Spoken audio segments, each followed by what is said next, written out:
Hey guys, welcome back. It's Amy.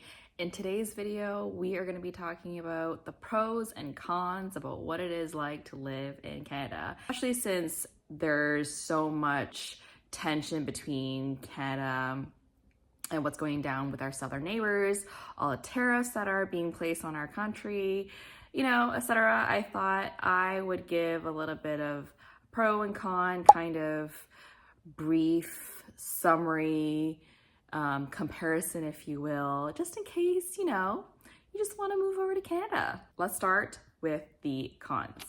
So the cons, of course, is that renting and buying a home in Canada is incredibly expensive. I live in the Greater Toronto area, and I used to live just within the border of the city of Toronto in an apartment. Currently, Toronto is only a third the most expensive city behind Burnaby and Vancouver. That tells you a lot. Number two is that the winters here in Canada are harsh. I absolutely despise the winters here. I mean, who really doesn't? Because let's be honest, the winters here are long and it can reach down to like -10, -30. If you go north, -40 even. Just use your imagination. And of course, if you're living in a house, you've got a shovel. So that's the beauty of Canadian winters. Number three, our transit system is not really the best. Not really the most reliant. To add on to our seasons here, our summers in Ontario in Canada are relatively short. I feel like what you get out of the summer, which is like 3 months of the year, is literally what you get out of summer. And our winter seasons are like winter for like a good 6 months, 7 months. It's long. Like, I don't know, it's just long. And that is why there are, older retired folks who do like to go down south to the States to spend their winters there, because our winters here in Canada are so long.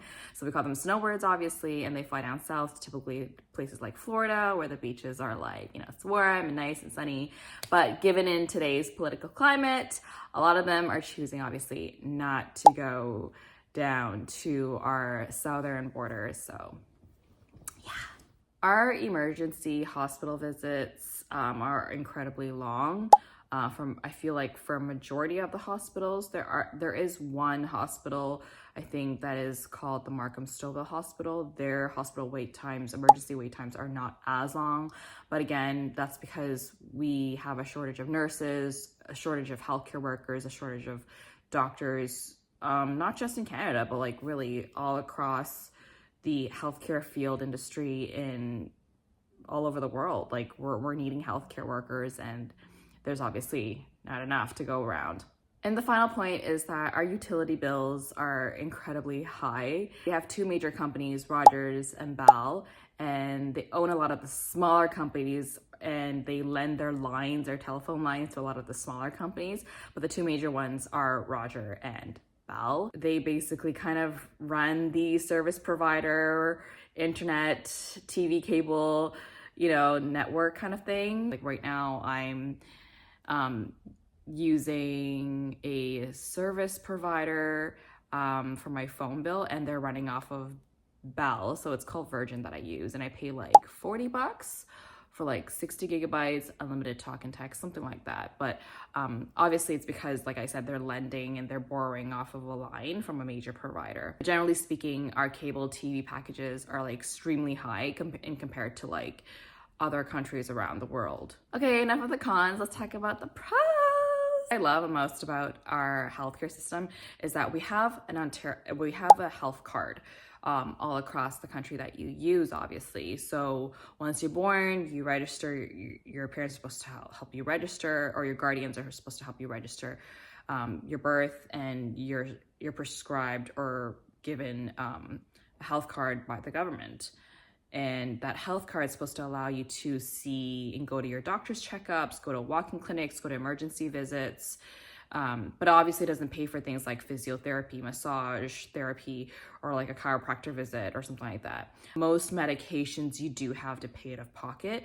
There are some medications depending on what it is. Obviously I don't have a whole list of them off my head, but things like if you want to purchase prenatal vitamins, that's through like private insurance. The Canadian government right now, they're running a program for like dental services. So if you need like a dental checkup or whatever for older adult seniors, I think there's some or full coverage for seniors right now. So that's really nice. Number 2 of pros is that we really have a diverse population here. You can find South Asian, Asian, East Asian, Greek, Indian folks. And due to that, we have a very huge variety of different cuisines that you can choose from wherever you're in the Greater Toronto area.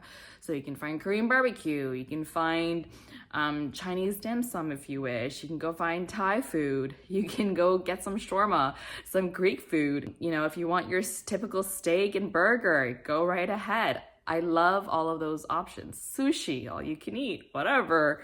Like you want Chinese buffet, go grab it. It's all there for you. And I really appreciate that about like having that availability of diversity of culture. It allows us just to like try a little bit of everything, and it really exposes your taste buds to different cultural foods, and it's nice. This one might be a bit touchy for those who are not so much against guns or gun control or a form of gun control, because unlike our southern neighbors, we have some sort of gun control here. You can't just go to a grocery store or any kind of store and purchase guns and not have A, B, C, and D checked off. A lot of our guns obviously come from south of the border, from our neighbors. We need to be mindful of like, what do you really need guns for? Like ultimately it's to shoot something, right? Whether it's an animal or a person. Like, I mean, if it's a person, I think you need to get your head checked. Obviously, I'm gonna get a lot of hate comments, I feel like. I'm gonna get people coming after me, but this is just my point of view, my perspective as a Canadian. My 4th point, which also is a pro, is that we have all 4 seasons here. We have winter, we have spring, summer, and fall. So it's nice because in the fall time you get to see the leaves change colors. What's not so great about the weather is that, of course, like I mentioned, the winters are long, the summers are short. Number 5, as part of my pros, is that we have some of the top universities here in Canada, such as University of Toronto, York University, where people do a lot of research. We have our McGill University, obviously, another place for research and whatnot. So definitely top universities for you to like really broaden your horizons. As Canadians, we really appreciate diverse backgrounds, so we really respect you, right? Like I think a lot of people would likely agree with me that despite your educational background, your religious affiliation, your sexual orientation, your gender, your marital status, where you've come from before, like it's okay to be who you are, right? But at the end of the day, we're here, we love you, we respect you. Like if you're a member of the LGBTQS, such a long abbreviation, group, like we got you. Like we're here, we're your friends. We can't, like, we don't discriminate just based on whatever affiliation you have. So those were my pros and cons. If you have anything to share, and if you want to come to Canada, these are your reasons. I'll see you in the next video. Bye.